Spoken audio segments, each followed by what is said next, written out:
Hi there. Today we're gonna make homemade granola. My mom, who my kids used to call Nana, she passed away a few years ago. And when my daughter was little, she used to make granola with her. And my daughter couldn't say granola, so she called it Nana's Nola. So to carry on my mom's memory, I decided to create Nana's Nola last year. I had never made granola before and I was really nervous because I thought it was this really hard thing to do.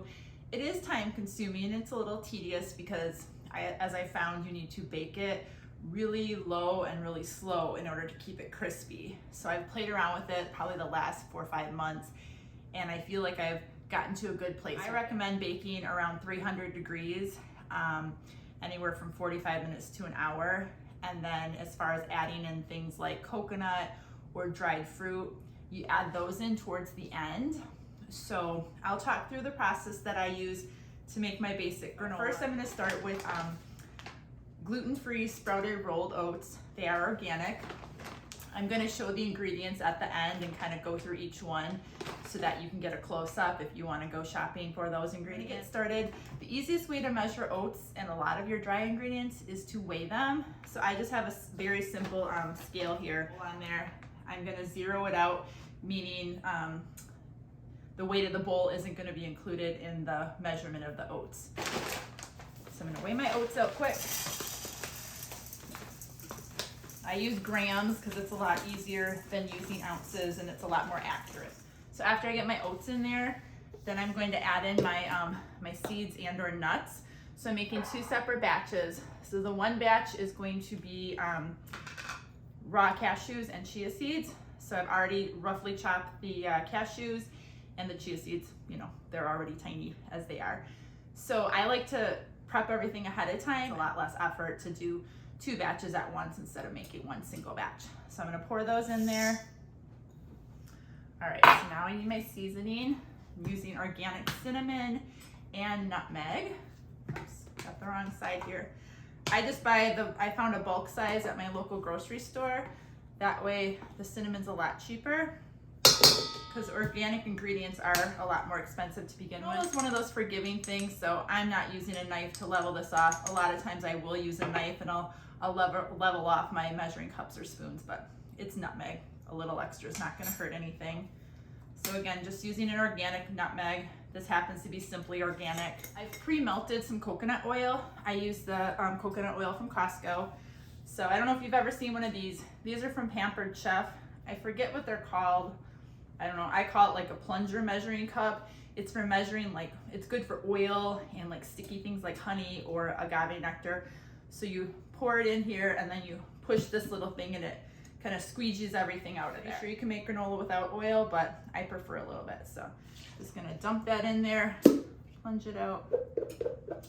Okay, and then I'm going to add my sweetener. So this first batch, hands are all greasy, so I've got a towel. I always have a clean towel nearby so I don't have to keep washing my hands. Alrighty, so this first batch I'm going to make with agave nectar. This is the vegan batch. So I'm basically just putting it in here. When we get to the top, carefully pick it up, dump it in, do the little plunger thing.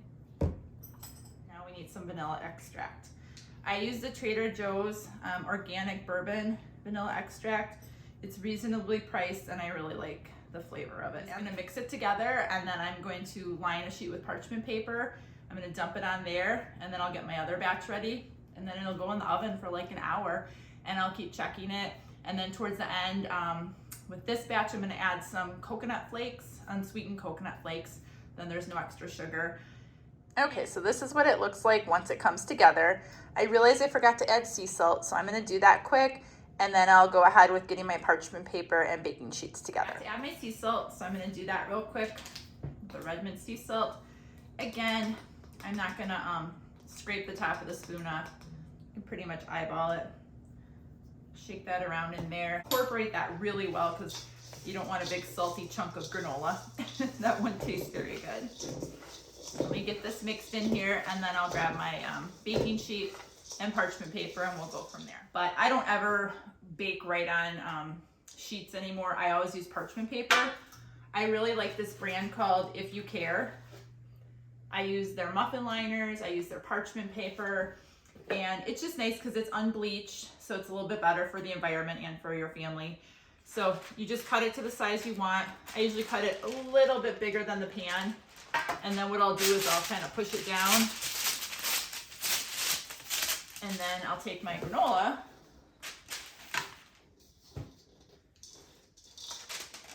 I'll just pour it onto there.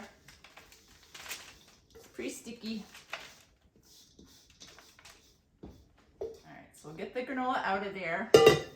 And then you basically just wanna try to center that parchment paper and then just evenly spread it out all the way to the corners. So not too complicated. Okay, so once I have that done, I'm gonna get going on my other batch of granola that's going to have the pecans and the pepitas or the raw pumpkin seeds in there. And I'm using honey in that one. So this is my vegan one, and then I'll use honey in the other one. To make my second batch of granola. So I've already got the oats measured out. I did that ahead of time. And then you notice I've got a dry erase marker. So my cookbook that I've put together myself is just a binder with my recipes, and then they're inserted into, like plastic sleeves. And so what I'll do is I go through the recipes, I'll actually cross off the ingredient that I've used. And then that way, if my kids run in or my husband comes to ask me a question because I'm interrupted, then I know where I'm at in my recipe. Got my oats in there. I've already pre-chopped my pecans and measured them with my raw pumpkin seeds, the pepitas. Okay, so I'll put that in there. I'm not gonna forget the salt this time. Get my salt in there. I like to use sea salt, so I'm going to get my cinnamon. And the nice thing about granola is you can really play around with this. Like I found a basic granola recipe and I tweaked it until it became my own. So you can just Google granola and there's so many recipes out there. As I mentioned before though, the best thing is to bake it low and slow and keep checking on it frequently. Got my nutmeg here. At Christmas time, I made like a gingerbread granola and it had some ground ginger in it as well as molasses. So I've got my spices in there. Now I'm gonna do my oil. The reason I like to do the oil before the sweetener is because then you kind of make the measuring cup a little, give it a little grease, so to speak.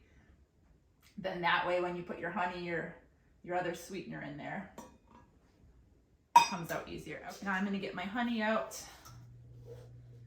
And this is some raw local honey I bought from actually one of my kids, or my kid's teacher, her son's a beekeeper. So I bought this from him. So I thought that was kind of cool. I'm gonna put some of the granola together for my kid's teacher and have them bring it to school for her. Okay, got my honey. That smells good, really good.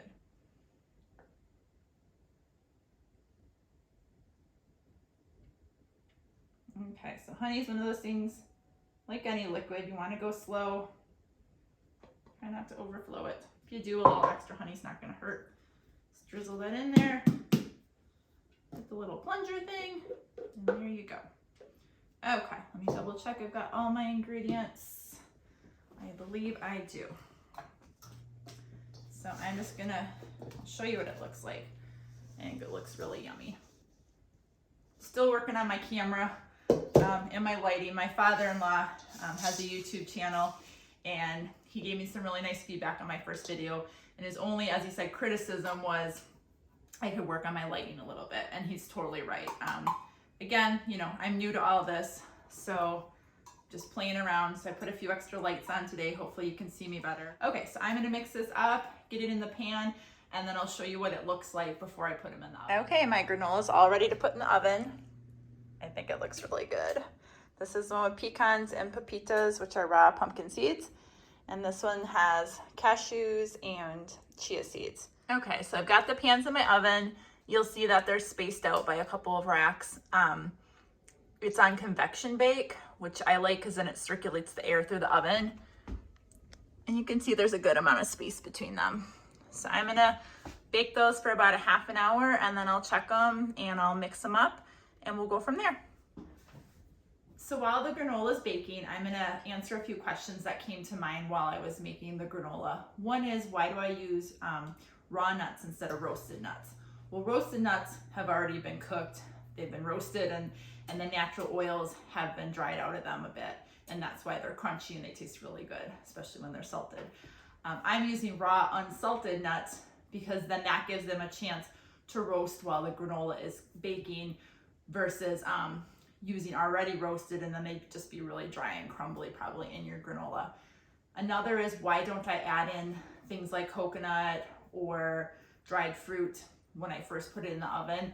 Because if you do, it will be burnt and or hard as a rock when you get done. You're not trying to dry it out more, you're just trying to take a little bit more moisture out so that as your cranberries, raisins, whatever other dried fruit is in your granola, you don't want it to be to have too much moisture, otherwise it will turn your granola soft and mushy over time. Versus if you get a little bit extra moisture out towards the end of your baking process, then you'll maintain a nice crisp granola. And that's what I like. I know some people have different tastes and they might like a softer granola. My mom, who started this whole inspiration in me when she used to make granola with my daughter, I always thought it was a little on the chewy side, and that's okay. My daughter loved it, but I like a really crisp granola that's gonna hold up over time. I've tested out my granola, I've kept it in a jar for over a month, and it still tastes just as fresh as it did the day I made it. And that's with no preservatives, nothing. That's just in a glass jar in my pantry. So that's a tip for you. Again, why do I use all organic ingredients? Just because I prefer that for my family. I think they're the healthiest, but you can make granola with whatever ingredients you want to buy and you can afford. So if you're shopping on a budget, then just buy, the conventional items, and you'll still be able to make just as tasty of granola, and that'll work for you and your family. You use maple syrup instead of honey or agave? Yes, definitely. That's all I can think of for questions for now that came to my mind. If you have more questions, please post them in the comments and I will do my best to answer them and possibly do another video. I'll highlight the ingredients that I use in my granola. So the first thing is oats, of course. So I'm using sprouted rolled oats from 1 Degree Organic Foods. They also happen to be gluten-free, which is really nice because I do have some customers who prefer gluten-free or are gluten-free. I'm just using an organic cinnamon that I get at my grocery store in bulk, so it goes a lot further. My favorite salt is Redmond real salt, natural sea salt. I really like this organic pure bourbon vanilla extract from Trader Joe's. And you can see my different nuts. I'm making 2 different batches. One batch is going to have raw organic cashews that I chop up roughly, and then some chia seeds, as you can see. I get those at Costco as well. Sometimes I buy them somewhere else, but usually Costco if they have them in stock. And then you can see in here I've got pecans and pepitas, which are raw pumpkin seeds. Again, the pecans are roughly chopped and the pumpkin seeds are just still in one piece. And then Costco has a really good organic virgin olive oil. So that's what I'm using for my oil. And then when I do the sweetener, I either use organic blue agave nectar from Costco or I use a local honey. Some of my customers are vegan, so of course they prefer the agave nectar, but for those who aren't, we prefer to use the honey. Okay, so the granola is getting close to being done. It's been in the oven roughly 45-50 minutes. I took a video of me mixing in the shredded coconut into the cashew and chia granola, and then I realized that I cut my head off in the video. So I'm just gonna show you how I mix the granola around. I just pull up on the corners of the parchment paper and then mix it to the middle. And then I just you can use any kind of spatula, spoon, whatever. I just got some wooden spatulas. And then basically just mixing it around so that it gets evenly crispy and doesn't have any burnt spots when you're all done. As I mentioned before, I like really crispy granola. So I'm gonna evenly spread that around again. The coconut's still pretty white. I just use shredded unsweetened coconut. And when the coconut starts to get a little brownish, then I'll know that it's ready to come out and cool. You'll notice that I changed my clothes. I had to go get my kids from the bus. So I showered and put some normal clothes on. You don't have to see me in my workout clothes anymore. But as I mentioned, I'm a stay-at-home mom, so I try to get all my stuff done during the day, and then I usually bake at the end. And then a lot of times my kids will come home from school and they'll sample or snack on whatever I made. All right, so it's real easy. Mix it around. And then spread it back out evenly, and then pop it back in the oven. And granola is kind of trial and error. You'll learn. Okay, the granola's done. It's really nice and crispy and kind of brown. It's hard to see for sure. But when I go like this, I love that when you get these big chunks of granola.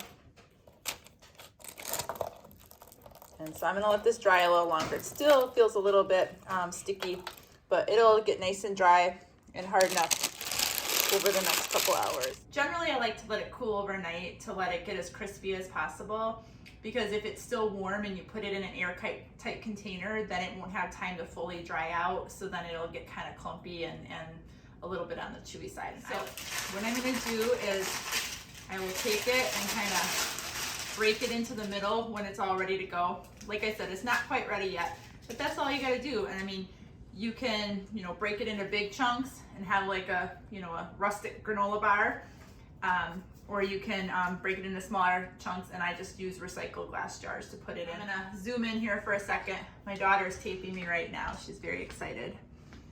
And you can tell I'm old because I just said taping. She's taking the video. My daughter's gonna taste test the vegan one. We're just gonna scoop a little bit in a bowl for her. And then she came up with this idea to do a unicorn granola. We found these cool chips by Lily's. They are not vegan, so I won't put them in the whole batch, but I'll put them on my daughter's. So they're actually just white chocolate style stevia sweetened unicorn swirl baking chips. They're kind of fun. So this is what they look like. So what you can do is once the granola is done, you can just add anything you want to it after it cools off. You can add chocolate chips. As I mentioned earlier, you can add dried fruit. You usually want to put that in the last 5 to 10 minutes of the baking so it dries out a little bit. So you still have a little bit of a chewy dried fruit, but not a crispy dried fruit. So that's it for today. If you have any questions or comments, please leave them and I will do my best to respond to them. If you have any ideas for things you'd like me to make in the future, please also comment. I would love to hear. Not sure what I'm thinking about making for the next video, but again, comment below and I'd love to hear your thoughts. Thanks again from Heather Bunny Baking. Have a great day. Here's my granola all ready to go. I'll give it out to friends and family, some teacher gifts. I've got the vegan one here with the coconut, the cashews, and the chia seeds. And then we got the one over here made with the honey, and it's got the pecans and the pumpkin seeds. And here's a little trick I found. I recycle the tops from Parmesan containers, and look at that. You have a nice lid that you can open up, pour a little bit out, have a nice little snack. So there is homemade granola. If you have any questions, let me know. I'll see you next time.